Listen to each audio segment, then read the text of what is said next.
Iran Israel યુદ્ધની અસર છે તે હવે સ્થાનિક સ્તર પર પણ જોવા મળી રહી છે। અમદાવાદ અને સૌરાષ્ટ્ર સહિત અનેક જિલ્લાઓ છે તેમાં ઈંધણ ખૂટી પડતા વાહન ચાલકો તો મુશ્કેલીમાં મુકાયા છે, સાથે સાથે પેટ્રોલ પંપના સંચાલકો છે તેને પણ હાલાકી ભોગવવાનો વારો આવ્યો છે। કઈ પ્રકારની સ્થિતિ જોવા મળી હતી અને સાથે સાથે આ સમગ્ર મુદ્દાને લઈને પેટ્રોલ ડીઝલના એસોસિએશનના ડીલર્સ શું કહી રહ્યા છે, આ મુદ્દે વાત કરીશું આ વિડીયોમાં। નમસ્કાર, હું નીલમ ખારેચા, આપ જોઈ રહ્યા છો મહામંથન મંતવ્ય ન્યૂઝ। અમદાવાદ અને સૌરાષ્ટ્રભરમાં છેલ્લા 2-3 દિવસથી પેટ્રોલ અને ડીઝલના જથ્થાની ભારે અછત જોવા મળી રહી છે। ખાસ કરીને ન્યારા અને રિલાયન્સ જેવા ખાનગી કંપનીના પેટ્રોલ પંપ બંધ થતા ઇન્ડિયન ઓઇલ કોર્પોરેશનના પંપ પર માંગમાં અચાનક ઉછાળો આવ્યો। પરિણામે રાજકોટ શહેરના 8 અને સૌરાષ્ટ્રના અન્ય જિલ્લાઓમાં મળીને 500 જેટલા પેટ્રોલ પંપ પર જથ્થો ખૂટી પડતા વાહન ચાલકો મુશ્કેલીમાં મુકાયા હતા। આ ગંભીર પરિસ્થિતિને પગલે રાજકોટમાં ઇન્ડિયન પેટ્રોલ એસોસિએશનના સૌરાષ્ટ્રના આગેવાનો આઈઓસીની ઓફિસે રજૂઆત કરવા પહોંચ્યા હતા। Federation of Gujarat petrol diesel dealer એસોસિએશનના સેક્રેટરી ધીમંત ગેલાણીએ શું કહ્યું છે તે સાંભળો। આજરોજ આઈઓસી ડિવિઝનલ મેનેજર એમની સાથે મીટિંગ થઈ છે। સપ્લાયની કોઈ જાતની ચિંતા કરવાની જરૂર નથી, સફિશિયન્ટ સ્ટોક છે। જે કંઈ મિસમેનેજમેન્ટ થયું છે એ સેટરડે સન્ડેને કારણે થયું છે અને આજ સાંજ સુધી અથવા તો આવતીકાલ સવાર સુધીમાં પોઝિશન એકદમ ક્લિયર થઈ જશે। કોઈ જગ્યાએ શોર્ટ આઉટ નહીં રહે। ડીલરોને બધા સાથે જ છે, બધાને સૂચના અપાઈ ગઈ છે। કંપનીઓએ ઘણા બધા એવા ચેન્જીસ કર્યા છે કે એક સાથે એક ડીલર 20,000 લીટર માલ ન ઉપાડી શકે તો 2 ડીલરને સાથે કરીને આપશે, પણ સપ્લાય આપતા રહેશે, કોઈને તકલીફ પડવા નહીં દે। આટલી ખાતરી આઈઓસી તરફથી આજે મળી છે। જે કંઈ એના અગાઉ હતા બ્લોકેજના ને એ બધું દૂર કરવામાં આવ્યું। કોઈ જાતનું હવે બ્લોકેજ છે નહીં અને ડીલરો શાંતિથી એની જરૂરિયાત પ્રમાણે માલ મંગાવી શકશે। અત્યારની મિટિંગમાં આ રીતે નક્કી થયું, છતાં સાંજ સુધીમાં જે કંઈ ચોખવટ કરવાની હશે એ સાહેબ સાથે કરી લેશું અને થઈ જશે। કોઈ એમાં મોટો ઇસ્યુ નથી। જે કંઈ પ્રોબ્લેમ છે એ રજાને કારણે થયો છે અને નેક્સ્ટ 8 દિવસમાં એ બધું ક્લિયર થઈ જશે એવું સાહેબનું કહેવું છે। થઈ જશે, બધાને માલ મળતા સવારથી સાંજ પડશે। સવારે ગાડી ભરાય, સાંજ સુધી ત્યાં પહોંચતા ટાઈમ લાગે એટલો જ ટાઈમ લાગશે। સફિશિયન્ટ સ્ટોક છે। નાયરા અમારામાં નથી આવતું, ઇન્ડિયન ઓઇલની હું વાત કરું છું। ઇન્ડિયન ઓઇલ પૂરતી વાત છે આ। Nayara is a private player, Indian oil ગવર્મેન્ટની કંપની છે। 57% સ્ટેક ઇન્ડિયન ઓઇલનો છે, તે સૌથી વધારે છે, જેને કારણે સૌથી વધારે તકલીફ આઈઓસીમાં જ પડે છે।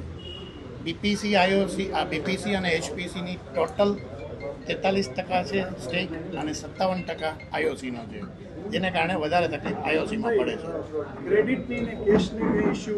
ના, કોઈ નથી। અત્યારે બધું કેશ ઓન ડિલિવરી જ છે અને એ 8 દિવસ પહેલાં જ બધા ડીલરોને કહેવાઈ ગયું છે અને ઓલ ઓવર ઇન્ડિયામાં આ કાયદો લાગુ પડે, રાજકોટ માટે નથી। હું ગુજરાતનો જનરલ સેક્રેટરી છું એટલે ગુજરાતની મને ખ્યાલ છે કે બધી જ જગ્યાએ કેશ ઓન ડિલિવરી છે। કોઈ જગ્યાએ ક્રેડિટ ફેસિલિટી અત્યારે અવેલેબલ નથી, જે દરેક ડીલરોને ખબર છે। ધીમંતભાઈ, આપણે રાજકોટની અંદર પેટ્રોલ ડીઝલનો કેટલો જથ્થો, કેટલા દિવસનો જથ્થો ઉપલબ્ધ છે? સફિશિયન્ટ છે, કોઈ આમાં જથ્થાની કોઈ ચર્ચા હોતી જ નથી। સફિશિયન્ટ છે એટલે કે આવતા 30 દિવસ 45 દિવસ કોઈ દિવસ નક્કી નથી થઈ શકતા। બધું જ આધાર છે એ બધો તમને ખબર છે, અત્યારે યુદ્ધ ચાલી રહ્યું, જેને કારણે કદાચ આગળ પાછળ થાય તો એ હવે પછી થાય। અત્યારે કોઈ પરિસ્થિતિ ખરાબ નથી।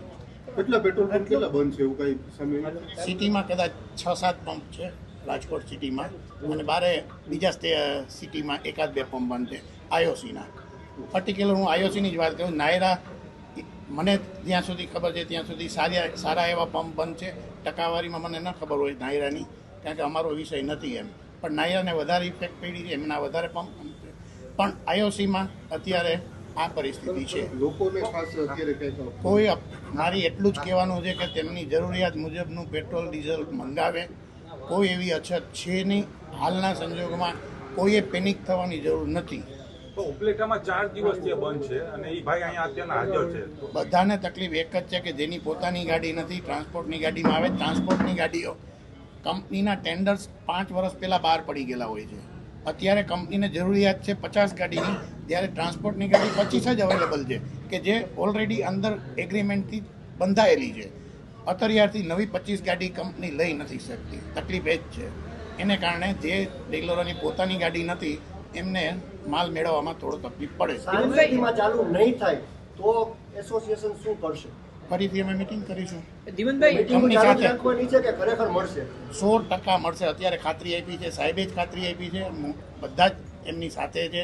અને ખાતરીથી સંતોષ છો કારણ કે સરકારી જવાબ છે આ. ના, ના, એવું નથી.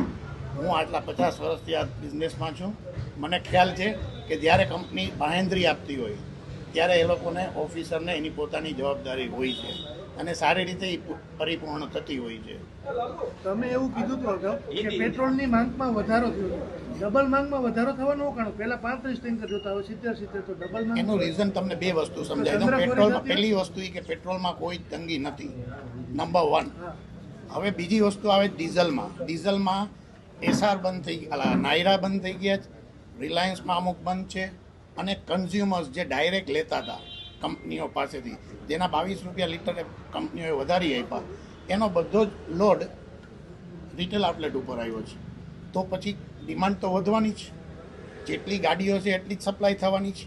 દીવનભાઈ, ક્રૂડના ઉત્પાદનની અંદર અસર પડી છે તો લાગે છે અઠવાડિયે 10 દિવસમાં આ જે સપ્લાય ચેન છે એ ખોરવાઈ શકે છે? ના, બિલકુલ નહીં. આજની તારીખે આવતા કોઈ પણ સંજોગોમાં આવતા દિવસોમાં એવી કોઈ શોર્ટેજ દેખાતી નથી.